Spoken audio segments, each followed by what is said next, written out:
गणेशाय नमः। सर्वेभ्यो पितरेभ्यो नमो नमः। चंद्र बड़े, सूरज बड़े और बड़े आकाश, इन सबसे बढ़कर बड़े पितरों का प्रकाश। आज हम वेद दर्शन के माध्यम से आप सभी को श्राद्ध पक्ष की बहुत बहुत शुभकामनाएं देते हैं तथा श्राद्ध पक्ष ये 15 दिनों का पृथ्वी पर मनाया जाता है तथा इस श्राद्ध पक्ष के निमित्त बिल्कुल सरल विधियां, सटीक उपाय आपको बताने जा रहे हैं, जिसका विधि पूर्वक आप पालन करेंगे तो आप अपने पितरों को तृप्त कर सकते हैं तथा पितृ ऋण से अवऋण हो सकते हैं। तथा जो हमारे गृहस्थ जीवन में हम प्रायः देखते हैं पितृदोष को कैसे पहचानें, जो हमारे गृहस्थ जीवन में पितृदोष उत्पन्न कहाँ कहाँ हो रहा है, उसके लक्षण क्या है, उसे जान लें। जहाँ पर बार बार प्रयास करने के उपरांत भी वंशिक वृद्धि नहीं हो पाती है, दिन रात मेहनत कर रहे हैं, उसके बाद भी हम धन को संचित नहीं कर पाते हैं, कोई ना कोई येन पेन प्रकारेण शरीर में कोई ना कोई रोग आपको सताते रहता है, सावधान हो जाइए, यही पितृदोष है। इसके निवारण की बिल्कुल सरल विधि वेद दर्शन द्वारा आपको बताई जा रही है। इसका उपाय करें और पितरों के ऋण से अवऋण हो जाएं। ऋण 3 प्रकार के बताए गए हैं, पितृ ऋण, देव ऋण और ऋषि ऋण। सर्वप्रथम पितृपक्ष में ही पितर पृथ्वी पर क्यों अवतरित होते हैं और कितने समय के लिए अवतरित होते हैं। श्राद्ध के निमित्त जो हम विधियां करते हैं वो किन किन विधियों से पितरों तक हमारी की हुई विधियां प्राप्त होती है और उनके आशीर्वाद स्वरूप हमें फल प्राप्त होता है, इसकी भी जानकारी आपको बताने जा रहे हैं। कृपया नोट कर लें या आप बिल्कुल ध्यान पूर्वक इसे सुनते हुए इन विधियों को संपन्न करें।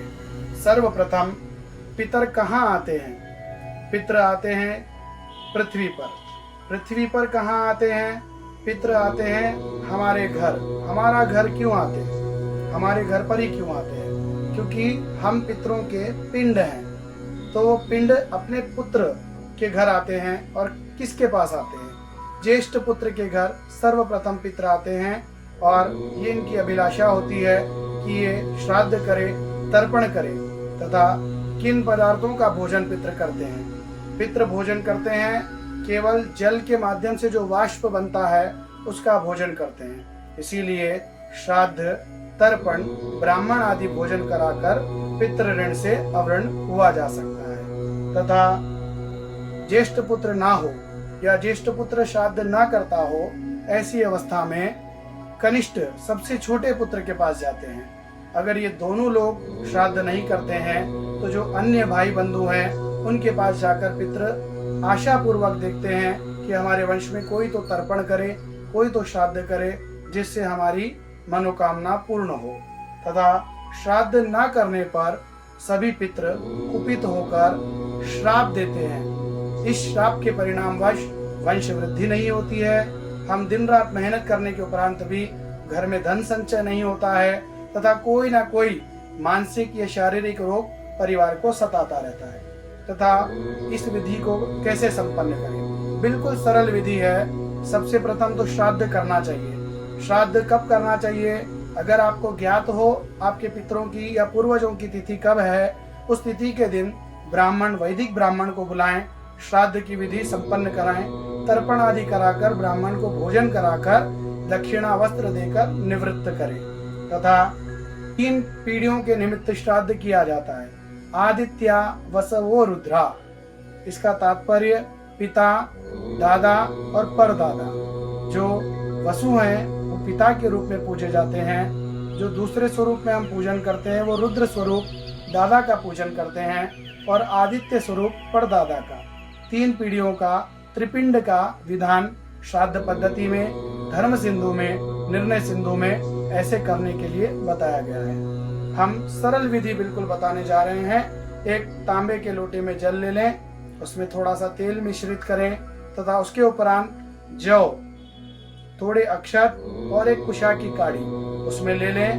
और ये जो श्राद्ध पक्ष आज से प्रारंभ हुआ है, भाद्रपद शुक्ल पक्ष पूर्णिमा से लेकर आश्विन कृष्ण पक्ष अमावस्या पर्यंत, ये पितृ हमें कैसे जुड़ते हैं सूर्य जब कन्या राशि में प्रवेश करते हैं तब पितृलोक और पृथ्वी लोक दोनों सूर्य के और चंद्रमा के माध्यम से पृथ्वी के बिल्कुल सामीप्य आ जाते हैं। एक धुरी में पितृलोक और पृथ्वी लोक ऐसे आ जाते हैं। 15 दिन ये हमारे पृथ्वी पर एक वर्ष पितरों का एक दिन माना गया है तथा एक वर्ष एक दिन 360 दिन और 24 घंटे।